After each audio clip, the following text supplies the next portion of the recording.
बहुत बच्चों की अमवात होती है, right? It's a theory that I posit. उस हाइपोथेसिस से फिर मैं सवालात ढूंढता हूँ। अच्छा, बच्चे क्यों मरते हैं? ऐसी क्या पाकिस्तान में गिजा की कमी क्यों है? Right, it's an agricultural country, so I find questions related to the hypothesis. जो मेरी थ्योरी है उसको मैं सवाल पूछता हूँ, एंड देन उन सवालों के जवाब की जांच में मैं अपनी स्टोरी निकालता हूँ। ओके, नेक्स्ट थिंग इज, जब मुझे वो सवाल के जवाबों के लिए डेटा मिलता है तो मैं उसको एनालाइज करता हूँ। मेरे पास जहाँ से भी information I process it.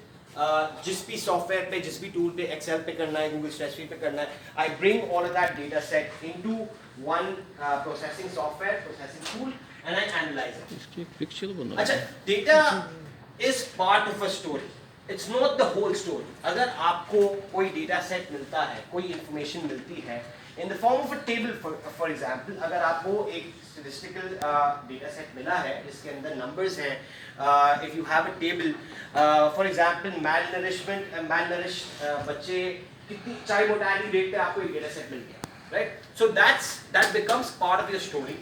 It's not the complete story because it can't tell you, that data set doesn't answer all your questions. उसके लिए फिर आपको बाहर निकल के डॉक्टर से भी बात करनी है, आपको एपिडेमियोलॉजिस्ट से भी बात करनी है, आपको डिफरेंट एक्सपर्ट से बात करनी है, वो आपको बताएंगे इसकी और वजूहात क्या है, right? So always data will be part of a story. जैसे इंटरव्यूज है, जैसे एक वीडियो है, जैसे एक फोटो है, it's never the complete picture itself. Okay, the last thing is you organise the story. इसका फ्लो क्या होगा, स्ट्रक्चर क्या होगा, उसको आप ऑर्गेनाइज करेंगे। आपने इसको अपने ऑडियंस के लिए बताना कैसे है, कौन सा इंफोग्राफिक यूज करेंगे आप, टेक्स्ट में देंगे या वीडियो में देंगे या ऑडियो में देंगे, वो आप स्ट्रक्चर करें, right? And then the last thing, you visualise.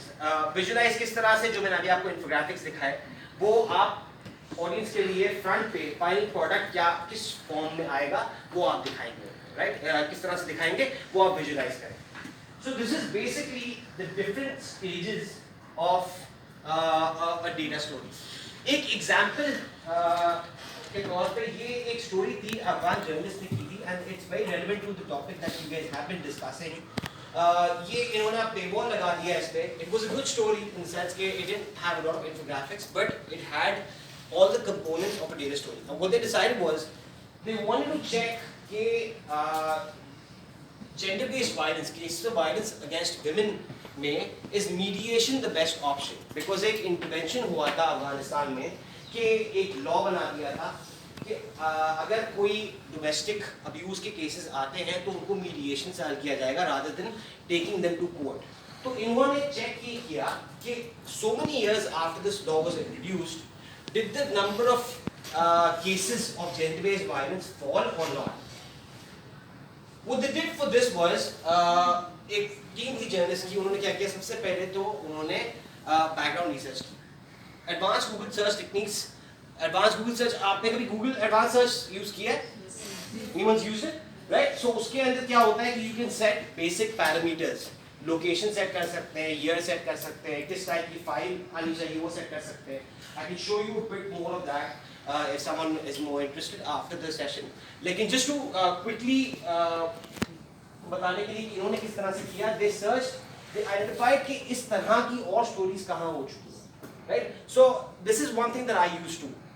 जब मुझे कोई स्टोरी करनी होती है तो मैं देखता हूँ दुनिया में इस तरह की और किसने स्टोरी की है और वो किस टेम्पलेट पे की है, उन्होंने किस तरह के सोर्सेज यूज किए हैं, उन्होंने किस तरह का डेटा यूज किया है और उन्होंने उस स्टोरी को पैकेज किस तरह से किया है। This gives me an idea, it gives me a basic map. So this is what they did here. They saw कि दुनिया में इस मौजू पर किसने स्टोरी की है और किस तरह से की है, right? So they found 3 different stories जो हुई थी, एक इंडिया में हुई थी, एक अमेरिका में हुई थी और एक और तीसरी भी अमेरिका में हुई थी, right? On gender based violence in 3 इदारों ने स्टोरीज की। So from these examples, what they realized was government's ability to provide services is key in determining whether or not victims of domestic violence survive their experience. ये इनको दूसरी story से पता चला कि एक हुकूमत जो इंटरवेंशन करती है वो बहुत ज़रूरी होते हैं फॉर जो विक्टिम्स होते हैं उनके सर्वाइवल के लिए। The second they found was rates of domestic violence and reporting may vary across geographical location. तो इंडिया में जो रेट्स हैं वो बहुत फर्क थे यूएस के rates. Maybe it was because reporting less हो रही थी, maybe it was because वहाँ पे केसेस ही कम थे। So whatever reason, geographical location बड़ा मैटर कर रहा था। And then the third thing they realized was visualizations can be effective in showing the scope of the problem. So the kind of visualization, the kind of infographic you make, it really translates, it really helps the reader understand the gravity of the situation. Right? So based on this, they went and identified the data that they could get. Now the data they found was ये journalists identified following key reports. ये बहुत सारी reports इसमें से, and I'll show you a few examples जो पाकिस्तान में भी we can find data, if not from official sources, if not from government sources, then maybe sources such as NGOs. यहाँ पे बहुत सारे international NGOs काम कर रहे हैं जो अपना डेटा भी कलेक्ट कर रहे हैं, but that data is not collected directly by them. We talk about the merits of a good data set, उसकी credibility क्या होती है, how do we recognize उसकी credibility क्या है in the next slides. But इन्होंने जो data set collect किया, most of it was from international NGOs because locally government level पे उनको data set accessible नहीं। तो because they found कि दूसरी stories में भी international NGOs से data use किया हुआ था और किस तरह का data use किया हुआ था, they realized कि हमें भी वहाँ से data मिल सकता है। लेकिन क्या इसमें डाटा गलत होने के चांसेस नहीं होते? We'll discuss that in the next session. मैं आपको in the next thing. Now this is one story that I did. This was just to give an example कि एक डेटा स्टोरी उन्होंने की अफगान जर्नलिस्ट ने, they went about, they had a question in the mind and they went about क्या उनका process था। ये story थी,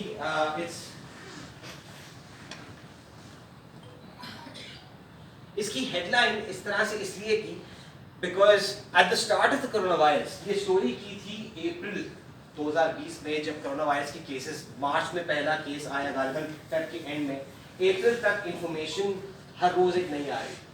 और जो हमें मसला हो रहा था बेसिक वो ये हो रहा था कि हाउ डू वी आइडेंटिफाई, क्योंकि डिफरेंट टाइप्स के नंबर्स आ रहे हैं, राइट। द एनसीओसी उस वक्त नहीं बना था, एनसीओसी उसके बाद बना।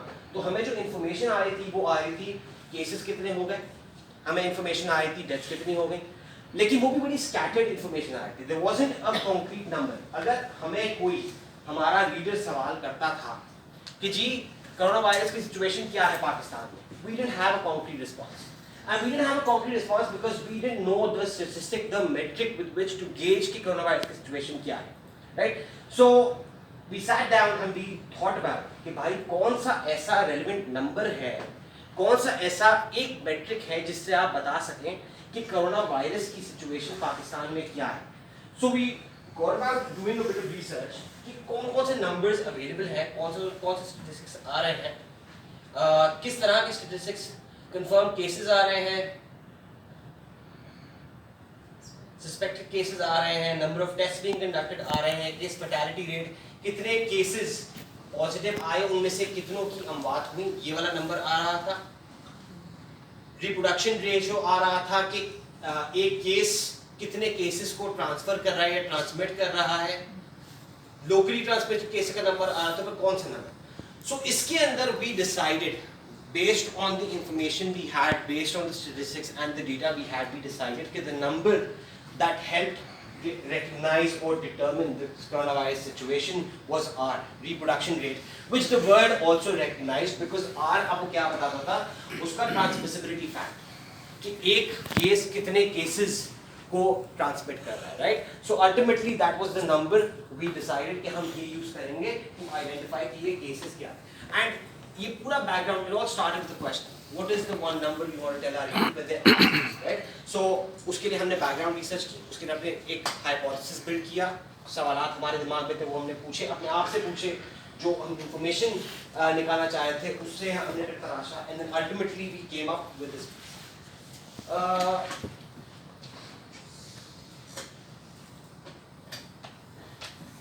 Now this was a very interesting example. Again, just to show you background किस तरह से एक स्टोरी बिल्ड हुई। नकीबुल्लाह महसूद का मर्डर होता है 2018 में, जनवरी 17 तारीख। उसके कुछ दिन बाद माहिर महर से आप कुछ लोग वाकिफ होंगे, Mahir Mehar is now the editor of Samaa, oh that's right. So Mahir Meher, I was sitting here in this newsroom. She came to me very excited and she said, Shahzeb, मेरे पास डेटा है पिछले 20 साल का, मलीर डिस्ट्रिक्ट मलीर में इतने जितने भी इनकाउंटर हुए हैं, मेरे पास इन सब का डेटा है, मैंने निकलवाया। I said excellent. अच्छा, वो डेटा सेट क्या था कि जितने पुलिस किलिंग्स, जितने लोगों को पुलिस ने मारा था, उन सब का FIRs, राइट? अब हमें ये पता करना था राव अनवार कितने इनकाउंटर्स के लिए रिस्पॉन्सिबल था, right? Because we want to do a story on how many encounters that Rao Anwar, जी, yes, so I'm telling you how we reached that number, and it's a very interesting story, because when she came to me, that data set had 1990 से 2017 तक का जितने encounters थे उन सब का data ना, उसके अंदर ये नहीं मेंशन था कि रावणवार इस वक्त कहाँ था, right? So what the first thing we had to do was, अगर हमें ये कहना था कि रावणवार इन इनकाउंटर्स के लिए रिस्पांसिबल है, we had to find out उसकी टाइमलाइन, उस वक्त रावणवार की करियर प्रोग्रेशन क्या है, पोस्टिंग कहाँ थी, राइट? बिकॉज ये तो सिर्फ डिस्ट्रिक्ट मरीर का डेटा था, लेकिन पूरा वक्त तो रावणवार डिस्ट्रिक्ट मरीर में नहीं था। There was a considerable number of years जब वो भागा हुआ था कराची से, क्वेटा के यहाँ से पोस्टिंग के लिए, जब MQM का कराची में गवर्नमेंट आई थी, वो यहाँ से भाग भी गया था। There was a considerable number of years जब वो एक SHO था एक पुलिस स्टेशन का, वो पूरा मरीज डिस्ट्रिक्ट का इंचार्ज नहीं था, फिर वो DSP लगा, उसके नीचे 4 पुलिस स्टेशन आए, फिर वो SSP लगा, उसके नीचे कोई 10 पुलिस स्टेशन आए, right? So we had to sort of relate the number of years that he was responsible for killings उसके करियर प्रोग्रेशन से। The other thing, उसके अंदर एक और मसला था डेटा सेट में, हर FIR में ऐसा नहीं था कि एक बंदा मरा है। If there were 10 FIRs, हो सकता है उन 10 FIR में 12 लोगों की जो अमवात है वो 10 FIR में लिस्ट है, बिकॉज FIR होता है एक इंसिडेंट के ऊपर, उस इंसिडेंट में एक बंदा मरा है या 2 बंदे मरे, we had to figure out। तो ये सब हमने उसका डेटा क्लीनिंग की, उसका एनालाइज किया, राइट? एंड सही किया गलत किया मुझे नहीं पता। We went through a rigorous cleaning process, we went through a rigorous analysis process. Ultimately, we came up with the number 444. I don't know, मैं किसी के ऊपर, I'm not blaming anyone about this. I don't know और organizations ने यही process follow किया कि नहीं किया.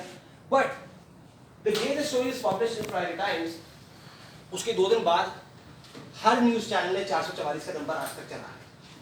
I don't know if every news channel has done this homework or not. I don't know if every court में भी यही नंबर कोट हो रहा है और वो इधर बैठ के ये नंबर निकाला गया। सारा बोझ आपके ऊपर है, सारा बोझ मुझ पर है और लोगों को पता ही नहीं है कि वो बोझ मुझ पर है, right? Because but the idea of sharing this with you was कि ये एक प्रोसेस था जिससे हम गुजरे and ultimately she, अच्छा ये मैप भी, this map ultimately ये इस फॉर्म में पब्लिश हुआ था, बट यहाँ पे जो हमने मैप बैठ के मैप बनाया था वो गूगल मैप्स पे बड़ा बेसिक मैप था, राइट? वी मैप्ड आउट कौन से पुलिस स्टेशन, ये सारे पुलिस स्टेशन हैं, कौन से पुलिस स्टेशन पे कितने मर्डर्स हुए, we mapped them out because we wanted to see कौन से एरिया में ज़्यादा किलिंग्स हुए हैं, right? And then we sent it to a graphic designer जिसने ये मैप डिजाइन किया। सो जो आप बात करेंगे क्रिएटिव डिपार्टमेंट की, because this was supposed to be published in print, right? ये प्रिंट पब्लिकेशन के लिए था तो इसके लिए इंटरैक्टिव एलिमेंट्स की जरूरत थी, so we could get it design, ये स्टैटिक इमेज के तौर पे पब्लिश हुआ।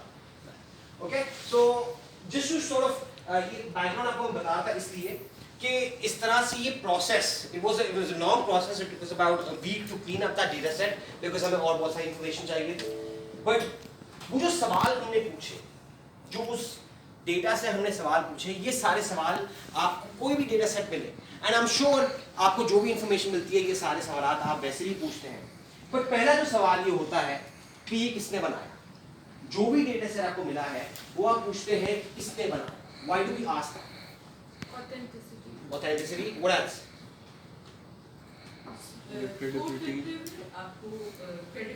credibility, yes. What else? Source. The source, also you want to check if they are biased. अगर आपको कोई डेटा दे रहा है वो आप किसी एजेंडा के बेसिस पे तो नहीं दे रहा, आपको गुमराह तो नहीं कर रहा, right? And you also have to be very clear to your reader कि इन्होंने मुझे ये डेटा दिया, 444 के नंबर के लिए मैं रिस्पॉन्सिबल नहीं हूँ, वो है, राइट? सो जो जहां से भी आप डेटा ले रहे हैं, एक तो आप उसको एट्रीब्यूट जरूर करते हैं, दूसरा आप खुद भी चेक करते हैं कि जिससे आप डेटा ले रहे हैं उसकी क्रेडिबिलिटी है क्या। अब फॉर एग्जांपल अगर हम कहते हैं कि कराची में मुझे क्राइम्स का पैटर्न पता करना है, मुझे पता करना है कि इस साल कंपेयर अगर मैं करना चाह रहा हूँ पिछले साल से, तो मुझे क्राइम्स जितने क्राइम्स हो रहे हैं कराची में उसका डेटा चाहिए। चलिए क्राइम्स में मर्डर्स का डेटा चाहिए। What is my go to source for data on murders in Karachi? CPLC, okay. Police. What else? Who else? ED, CHIPA. Excellent. Why would I go to ED and CHIPA when I have a primary source, which is the police? Why would I go to ED and CHIPA? सारी bodies को उठाते हैं. Cross check, right? तीसरा source क्या हो सकता है? Hospitals. Hospitals.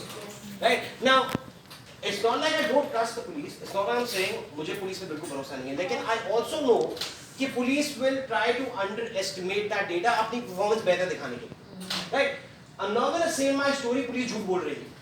मैं कभी भी नहीं कहूँगा कि पुलिस ने झूठ बोला और ये सच बोल रही है. लेकिन मैं अपने रीडर को दो डेटा जरूर दे रहा हूँ ताकि वो अपना एनालिसिस खुद कर ले, कौन सच्चा है कौन झूठा है, कौन सा डेटा पे वो बिलीव करना चाहता है. Right? So I am using two different data sets just to cross check each other. Okay? The next question I want to ask is why did they make this? अगर मुझे Amnesty International Pakistan में drone strikes का data दे रहा है, क्या काम है Amnesty International का? क्यों बना रहा है वो डेटा? क्यों कंपाइल कर रहा है ये data? Impact of damage. Impact damage, okay. Death toll. Death toll. But why Amnesty International? उनको क्या जरूरत पड़ी है? सर वो पैसे इसलिए कर रहे होंगे ना? Human rights. Human rights, okay. कोई सेम कर रहा होगा ना? Okay. इसका आपने एक ऑर्गेनाइजेशन बना ली कि आपका काम ये बिजनेस भी हो सकता है ना? Sure, sure. So you have all of these questions, right? इन्होंने कहा human rights के लिए. Amnesty International is an organization that's recognized across the world for their stance on human rights. They're making this data, they're a credible organization.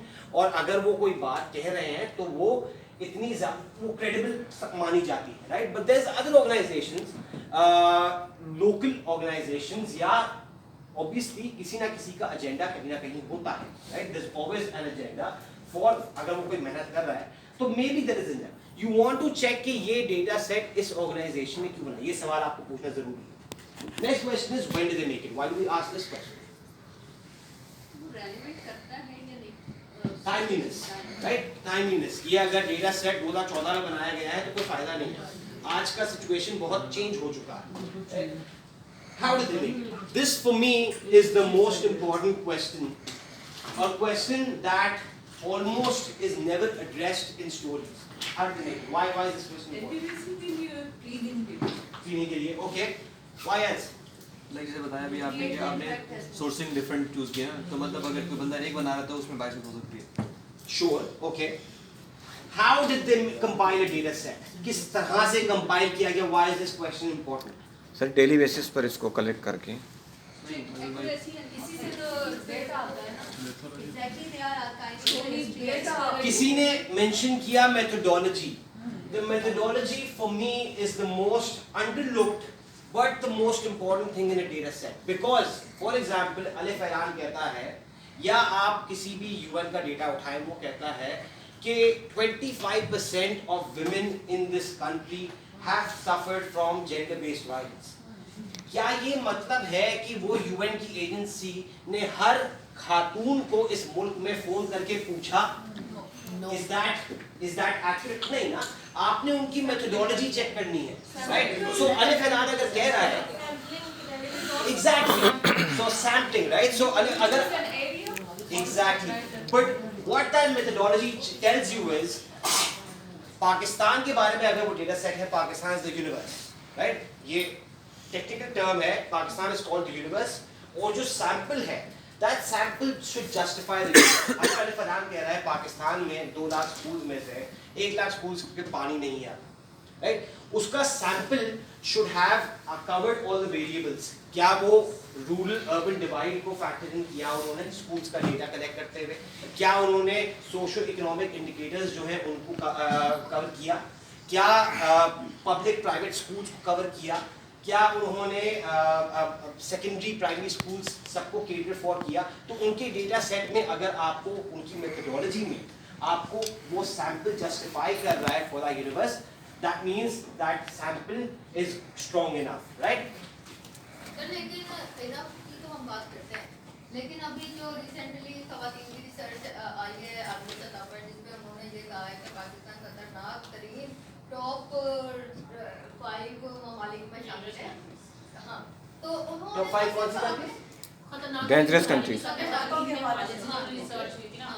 उन्होंने जो अपना data कुछ वो किया, सिर्फ पाकिस्तान में एक खातून समर बिन अल्लाह को उन्होंने भेजा पेपर के ये आप कर दे, और जो उसने वो किया उसी को ही उन्होंने बुनियाद बनाकर वो किया। तो ये कहाँ फाल करता है। और दूसरा ये कि जैसे हम ये चूंकि एक वो होता है ना कि जैसे हमारा हाइपोथेसिस जब मंजूर हो जाता है तो हम उस पर रिसर्च पेपर लिखते हैं, उस पर थीसिस लिखते हैं, उस पर फिर रिसर्च इन्वेस्ट करते हैं, और वो बेशक एक पेपर भी हो लेकिन उसके जो सपोर्टिंग होते हैं वो आगे 50 से 100 भी हो सकते हैं ना।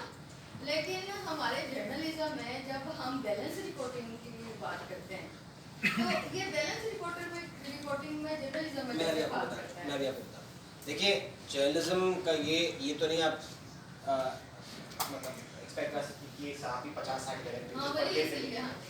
But if I write a story on a report like that, I would always include the methodology. Methodology क्या है कि जी इन इस रिपोर्ट की compilation के लिए उन्होंने sampling कैसे की. I would write a brief paragraph on their methodology. अगर मैं अलिफ ऐलान की भी स्टोरी कर रहा हूँ तो मैं उनकी methodology ज़रूर पढ़ूंगा और अपने रीडर को for the sake of credibility, क्योंकि मेरा अपना डेटा सेट है तो मैं उनको ये ज़रूर बताऊंगा कि इस डेटा सेट में इस तरह से कंपाइल किया गया है और ये फ्लॉ, और वो मेथोडोलॉजी में जब कोई रिपोर्ट आपको मिलती है तो उस मेथोडोलॉजी में फ्लॉ भी आइडेंटिफाई होता है कि हम इस फैक्टर को नहीं देख सके, राइट। सो उस मेथोडोलॉजी में ऑलरेडी वो होगा। You have to be transparent with your reader कि एक तो आपको डेटा सेट यहाँ से मिला और उनकी मेथोडोलॉजी है। As long as you've got that covered, your story is balanced. नहीं तो आपकी बातों से लगता है कि मेथोडोलॉजी जो है वो हमारे रिजल्ट की ऑथेंटिसिटी पर असरअंदाज हो सकती है। नहीं होती है, होती है आपकी मेथोडोलॉजी अगर फ्लॉड है तो आपके रिजल्ट्स भी फ्लॉड है ना, हाँ ना।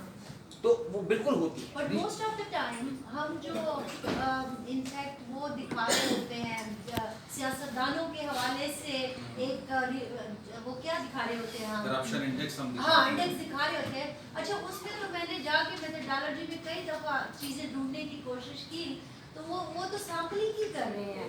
मतलब लाइक उन्होंने कहा कि पेशावर से हमने 100 लोगों से बात की। अच्छा अब 100 लोग भी ये हैं कि आपने एरिया कौन सा आइडेंटिफाई किया था, तो मुझे तो उनके रिजल्ट के ऊपर फिर वो डाउट करना चाहिए बिकॉज देखिए अगर पेशावर में भी कुछ एरियाज है जो कैटेगराइज्ड है एक पर्टिकुलर पार्टी की tilted है उनकी तरफ, right. So obviously their responses will be skewed highly in their favour, right, and vice versa for other areas. तो मेथोडोलॉजी इसलिए जरूरी है कि आप एक तो खुद भी समझें कि इस डेटा सेट पे क्या फ्लॉज है, दूसरा अपने रीडर को भी समझा सकें कि इसमें लिमिटेशंस क्या हैं। भाई बाहर चले जाएं। अच्छा जो इंटरनेशनली अगर जिस तरह से आप बात कर रहे थे कोई इसी तरह की रिपोर्ट आती है जिसमें डेटा होता है, सभी रिपोर्ट्स हैं जिसमें बड़ा बंडल्स ऑफ डेटा होता है और उस पर अगर हम इसको यूज करना चाहते हैं तो क्या तब भी हम उसकी मेथोडोलॉजी को फॉर एनी डेटा सेट नहीं how to use it then, अगर हमें लगता है कि यार ये इसके वो एरिया उस तरीके से इसको कवर नहीं किया गया है, अगर आपने यूनिवर्स की बात की और आपने छोटी सी बात की, नॉट नेसेसरीली कि तमाम एस्पेक्ट्स कवर हो, नहीं होता कभी। देन व्हाट, तब Then क्या ये- यूज करें? बिल्कुल यूज करें, लेकिन आप अपने रीडर के साथ ट्रांसपेरेंट हो कि ये डेटा सेट ये बता रहा है। जैसे इन्होंने बात की कि पाकिस्तान को रैंक किया है 5 वर्स्ट कंट्रीज फॉर वुमेन में, राइट। उन्होंने ये रिपोर्ट शाया की है, ये एक स्टोरी तो है, लेकिन इस रिपोर्ट में जहां ये बातें लिखी हैं इनकी methodology for the collection of this data ये है। You have to be transparent to your reader about that. आप जिस भी नौयत से बात, अगर आप अलिफ ऐलान का भी रिपोर्ट देते हैं, अभी तो वो नहीं शाया करें लेकिन जो हर साल शाया करते थे, हर रिपोर्ट में एक मेथोडोलॉजी होती है, right. You have to check the methodology, you have to see how कितनी transparency, and you have to be transparent to your reader also. मुझे तो ये देख के Sir? अंदाजा एक नया बिजनेस प्लान मेरे ज़हन में आ रहा है कि आप अपने शहर का सिर्फ और कोई काम ना करें तो डेटा कलेक्ट करना शुरू कर दें और आप सेल करें इसको किसी को अगर चाहिए आपका 100% अगर सही है डाटा Sure. तो आप मुझे पे करें ना इसके लिए। देखिए मेरे डेटा जेब कैन में नया नेवर बी business आ 100% गया है। Right, data can never be 100% right. आपको कोई भी डेटा सेट आप चाहे WHO का उठाएं, आपको क्या लगता है, जो एक बात की थी आपने किसी ने कि इंटरनेशनल NGOs का डेटा इतना सही नहीं होता, आपने ही कहा था, उनका डेटा कहाँ से आता है? अलिफ्रा का डेटा कहाँ से आता है? वैसे रैंडम इधर उधर से उठाते हैं। नहीं जी, वो गवर्नमेंट से होता है। तो गवर्नमेंट का डाटा कभी भी सही नहीं होता। तो मैं वही कह रहा हूं ना कि no data set is perfect. NCOC में भी इनका डाटा बिल्कुल गलत था देखते थे। जी जी, आज भी गलत दे रहे हैं, हाँ। आज भी गलत दे रहे हैं, but that's the primary source that we use, right? Obviously you can cross check that at the sources, जैसे हमने पुलिस और एडी की बात की, you can cross check that। अब हमारा डॉन पे जो सिस्टम है, मैं अगर आपको बताऊं कि हम NCOC पे कंप्लीटली रिलाई नहीं करते, हम हर प्रोविंस से उनका डेटा रोज का मंगाते हैं तो कि आज कितने मार्केट में केसेस। इसकी जगह है ये बनाने की। देखिए Data- मार्केट में तो डेटा की बहुत जगह है, absolutely there is always people looking for data, बिल्कुल जगह है। यूट्यूब पे सर्च सर- करने में लाखों लोगों ने बनाया। हर वुमेन से डेटा और डेली बेसिस में मंगवाते हैं। गवर्नमेंट एनसीओसी ने स्ट्रिक्टली कहा हुआ है कि वो जो डेटा वो दे रहे हैं उसी को मतलब दिया जाए, तो क्या इस तरह वो देखें we are using their data but we compiling our own sheet. मैं आपको अभी थोड़ा आगे जाके एक एग्जांपल दूंगा जिसमें मैं बताऊंगा कि हम क्यों अपना डेटा भी मंगवा रहे हैं, बिकॉज हमने जब मींस के जो आप अपनी वेबसाइट पे दे रहे हैं वो आपका NCOC अपना जो नहीं process- क्रॉस चेक कर रहे हैं, क्रॉस चेक कर रहे हैं, and then we also call the NCOC कि आपसे गलती तो नहीं हो गई। So this Then what purpose कि आपको फिर सेपरेट अगर आप वही दे रहे हैं आप बिकॉज हम उनसे क्रॉस चेक कर रहे हैं, एंड देन कभी वो गलती तस्लीम करते, कभी हम तस्लीम करते, कभी उनसे भी गलती होती है। They're also humans, they're also collecting data manually, वो भी उन तक भी लोग पहुंचा रहे हैं, तो कभी उनसे भी गलती हो जाती है। We do cross check with them, we ये 2-3 step verification process करते हैं, and this all started when the NCOC, sorry मैं एक सेकंड आपको बता रहा हूँ, the NCOC बना है कोई जुलाई 2020 में, उससे पहले तो कोई सेंट्रल डेटा आपको दे नहीं रहा था, तो हमने उस वक्त से एक अपने पास एक शीट बना ली थी जिसके अंदर हम रोज हर प्रोविंस को फोन करते थे, उनको बोलते थे हमें डेटा भेजते हैं, आज कितने केसेस आए, कितने हम बात में कितने वो डेटा, राइट? उस वक्त से हमारा डेटा कंपाइल होना शुरू हुआ है। NCOC का डेटा हमारे पास आया है, हमारे पास पहले से था, and the reason we did this was we wanted to keep an eye on the situation,